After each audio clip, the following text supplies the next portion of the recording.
बताएं जिससे मेरे पुत्रों को राज्य प्राप्त हो जाए। महर्षि कश्यप ने अपनी पत्नी अदिति को पयोमुख व्रत का उपदेश किया। यह पयोमुख व्रत फाल्गुन शुक्ल पक्ष में किया जाता है, जिससे संतान न हो रहा हो वह पयोमुख व्रत करता है तो उससे संतान की प्राप्ति होती है। माता अदिति ने भी पयोमुख व्रत किया और पयोमुख व्रत के प्रभाव से दिव्य तेजस्वी संतान गर्भ में आया। भाद्रपद शुक्ल पक्ष के द्वादशी के दिन माता अदिति के गर्भ से भगवान वामन का प्राकट्य हुआ। बोलिए वामन भगवान की जय हो। सारे देवता आकाश से पुष्प वृष्टि करते कि भगवान स्वयं वामन के रूप में अवतार लेकर के आए। नामकरण संस्कार हुआ, यज्ञोपवीत संस्कार हुआ, देवगुरु बृहस्पति ने मंत्र प्रदान किया। दक्षिणा के रूप में भगवान वामन ने पूछा कि गुरुदेव मैं आपको क्या दक्षिणा दूं। बृहस्पति ने कहा कि देखो मुझे त्रैलोक्य का राज्य चाहिए, क्या लाके आप दे सकते हो। भगवान वामन ने पूछा ये कहां मिलेगा, आप मुझे केवल बता दीजिए। देवगुरु बृहस्पति ने कहा कि देखो गंगा के तट पर राजा बलि यज्ञ कर रहा है और आप उस यज्ञ में जाओ और ला करके आप दे सको मुझे भिक्षा में, तो आप मुझे ये प्रदान करो। भगवान वामन ब्रह्मचारी के अवतार में राजा बलि की यज्ञशाला में पहुंचे। भगवान वामन का दिव्य स्वरूप तेज पे चमक इतना चेहरे पर कि देख करके बड़े बड़े ऋषि महर्षि भी विमुक्त हो जाए। वामन को देखते ही राजा बलि बड़ा प्रसन्न हो गया और दूर से खड़े होकर के प्रणाम किया, लेट गया चरणों में। कहा कि आज ऐसा लगता है कि मेरा कोई पुण्य उदय हो गया है अथवा मेरे पूर्वज बड़े प्रसन्न हो गए कि आप जैसा दिव्य तेज संपन्न ब्राह्मण आज मेरी यज्ञशाला में आ गया। महाराज मैं आपकी क्या सेवा करूं, मेरा आज कुल वंश परिवार सब धन्य हो गया आपके चरण पड़ने से। मैं क्या सेवा करूं, आप आदेश करें। आप मेरे यहाँ आए हैं, आप मेरे अतिथि हैं, आप ब्राह्मण हैं, आपकी सेवा में आप जो कहेंगे मैं सब समर्पित करूंगा। भगवान वामन ने कहा कि राजन देखो मैं अन्य ब्राह्मणों की तरह नहीं हूं, मैं बड़ा संतुष्ट ब्राह्मण हूं, मुझे लेन देन में बहुत विश्वास नहीं होता। राजा बलि ने कहा कि महाराज आप संकोच तनिक भी मत करिए, मेरे पास अनंत वैभव है, आप जैसा कहेंगे मैं वैसा करने के लिए तैयार हूं। आप कहें तो मैं अपने राज्य से 5-10 गांव आपको दे दूं। भगवान वामन ने मना कर दिया कि मुझे ये नहीं चाहिए। आप कहें तो आपके लायक सुंदर सा एक मठ मंदिर बनवा दूं जिसमें रह करके आप अपना भजन करें। यदि आप कहें तो मैं अपना आधा राजकोष आपके चरणों में समर्पित करने के लिए तैयार हूं, बस केवल आप एक बार कह तो दीजिए। और यदि आपकी इच्छा हो तो मैं अपने राज्य से सुंदर किसी कन्या का चयन करके और मैं आपके अनुकूल विवाह करवा दूं। यदि आप मुझे आदेश करें आपको क्या चाहिए। भगवान वामन कहे कि देखो मुझे ये सब कुछ भी नहीं चाहिए आपका, यदि आप देना चाहते हो मुझे तो मुझे केवल बैठने भर 3 पग भूमि दे दो। राजा बलि ने कहा कि महाराज आप मेरा अपमान तो नहीं कर रहे हैं, आप जान रहे हैं आप किससे मांग रहे हैं। जिस राजा बलि के पास अनंत खजाना है, जिस राजा बलि के पास न जाने कितने भूमि पड़े हैं इस पृथ्वी में, और आप उससे मांग रहे हैं तो केवल 3 पग भूमि मांग रहे हैं। आप ऐसा न करें, आप मुझे आदेश करें, मैं आपको क्या दूं, आप खुल करके बताएं। भगवान वामन ने कहा कि देखो राजा बलि, यदि तुम देना चाहते हो तो मुझे केवल 3 पग भूमि दे दो, मैं उतना ही से संतुष्ट हो जाऊंगा, मुझे बहुत ज्यादा कुछ मेरे अपने जीवन में चाहिए नहीं। राजा बलि ने कहा ठीक है महाराज, यदि आपकी प्रसन्नता 3 पग भूमि में ही है तो मैं देने के लिए तैयार हूं। भगवान वामन ने कहा कि देखो अभी तुम्हारे अंदर ना मेरे प्रति बड़ा भाव जागृत हुआ है तुम्हारे मन में, इसलिए तुम देने के लिए तैयार हो, लेकिन पता नहीं जैसे तुम्हारा भाव बदलेगा तो तुम देना भी भूल जाओगे, इसलिए तुम संकल्प करो पहले। जब तक तुम संकल्प नहीं करोगे ना तब तक मैं तुम पे विश्वास नहीं करूंगा। जब तुम संकल्प कर लोगे तो मुझे विश्वास हो जाएगा कि तुम 3 पग भूमि दे दोगे। कहा महाराज 3 पग भूमि के लिए संकल्प की क्या आवश्यकता है? कहे नहीं नहीं नहीं, मैं ब्राह्मण हूं, बिना संकल्प कराए तो मैं कुछ लेता ही नहीं। तुम संकल्प कर लो, मुझे विश्वास हो जाएगा कि तुम देना चाहते हो। भगवान वामन ने जब संकल्प पे जोर दिया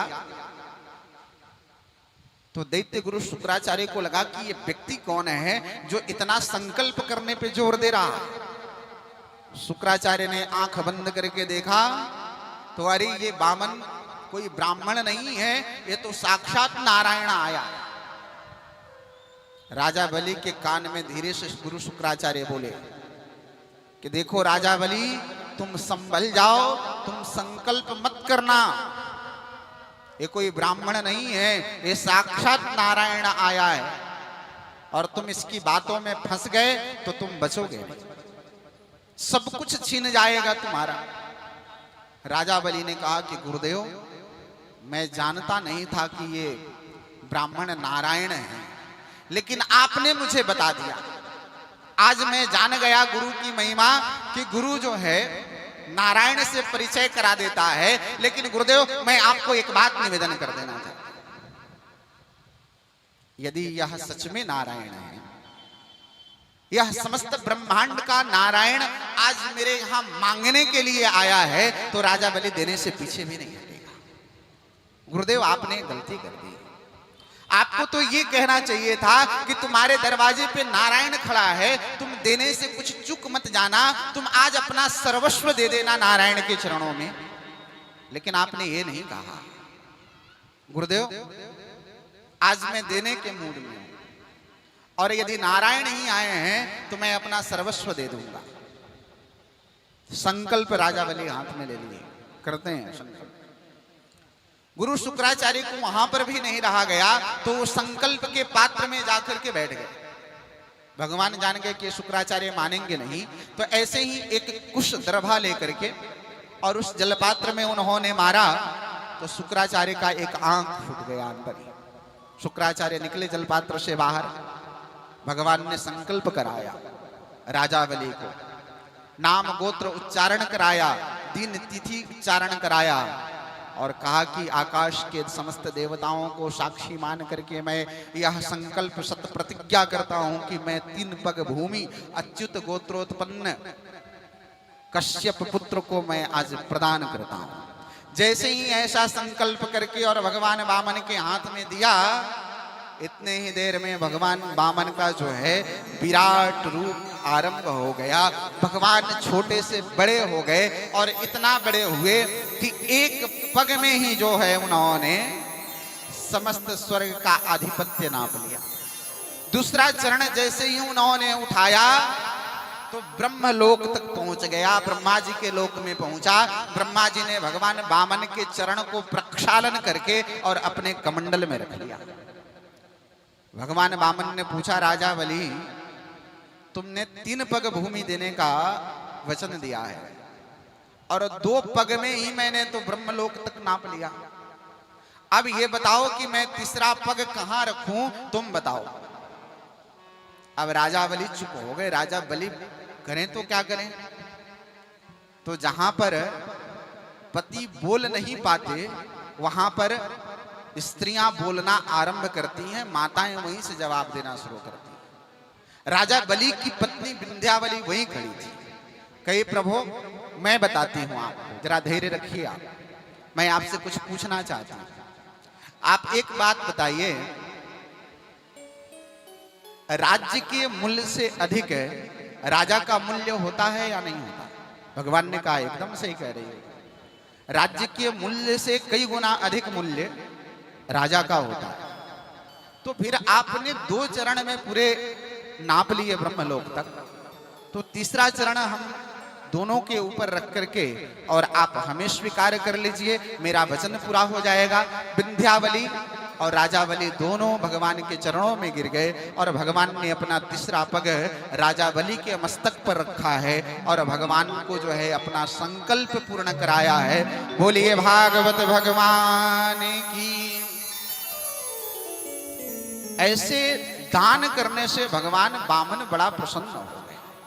कहे कि मैंने ऐसा भक्त आज तक तो देखा नहीं कि यह सामने देख रहा हो कि इसका सब कुछ जा रहा है, फिर भी इसके चेहरे पे कोई शिकन नहीं है, इसको देने में कोई कष्ट अनुभव नहीं हुआ। भगवान ने कहा कि देखो मैं बड़ा प्रसन्न हूं तुम्हारे देने के जो कारण, जो तुम्हें देने का जो तरीका तुम्हें पता है ना, यह संसार में किसी को नहीं पता है।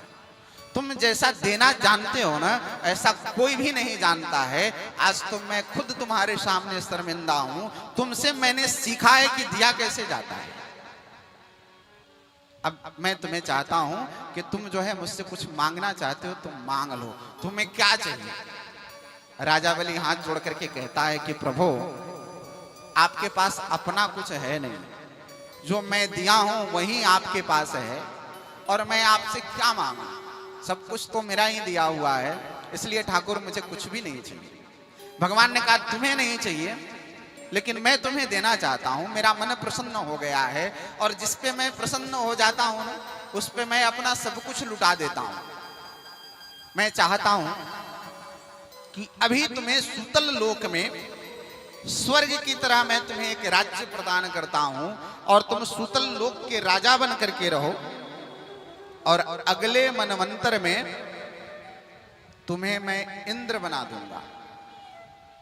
ये मेरा आशीर्वाद है। राजावली भगवान के आशीर्वाद को प्राप्त करके और सूतल लोक के राजा बन गए। राजावली ने कहा कि प्रभु मेरी भी ये कामना है, आपका जो स्वरूप है ना, अत्यंत कमनीय स्वरूप है। आपका स्वरूप जो है ना, अत्यंत मंगलमय है। जो एक बार आपके तरफ देख ले वो आपको भूल नहीं पाता। आप भी हमारे नजरों में बैठ गए हैं और प्रभु मैं आपको भूल नहीं पाऊंगा, इसलिए मैं चाहता हूं कि सूतल लोक में आप हमारे दरवाजे पर पहरेदार बन करके खड़े रहिए। भगवान ने कहा ठीक है। भगवान पहरेदार बन के सूतल लोक में खड़े हैं। नारद जी वैकुंठ में भगवती लक्ष्मी को कहते हैं कि देखो आपके पतिदेव सूतल लोक में पड़े हैं और आप जब तक जाएंगी नहीं तब तक वो आ नहीं पाएंगे। भगवती लक्ष्मी सूतल लोक में राजा बलि के यहां पहुंची, सामान्य स्त्री के रूप में पहुंचती हैं। राजा बलि ने कहा कि देखो यहां पर आई हो, क्या तुम्हारी कामना है? भगवती लक्ष्मी ने कहा कि देखो मेरा कोई भाई नहीं है, इसलिए मैं चाहती हूं कि मैं आपको अपना भाई बनाऊं। राजा बलि ने कहा कि ठीक है मैं तुम्हारा भाई हूं। भगवती लक्ष्मी ने जो है रक्षा सूत्र राजा बलि के हाथ में बांध दिया। रक्षा सूत्र बांधने के बदले में राजा बलि ने कहा कि बहन मैं तुम्हें क्या भेंट करूं, मैं क्या उपहार दूं, तुम जो मांगना चाहती हो बताओ, मैं तुम्हें देने के लिए तैयार हूं। लक्ष्मी जी ने कहा कि भैया मैं क्या बताऊं, जैसे ही आपके भवन में मैंने जब प्रवेश किया ना, तो आपका जो द्वारपाल है उस द्वारपाल से मेरा आंख मिल गया और इसलिए मैं उसी से विवाह करना चाहती हूं। राजा बलि समझ गए कि जो नारायण हमारे द्वारपाल बने हैं तो यह कोई मेरी बहन कोई सामान्य नहीं होगी, यह साक्षात भगवती लक्ष्मी है। और भगवती लक्ष्मी के साथ नारायण को विदा किया है भगवान दिव्य अपने वैकुंठ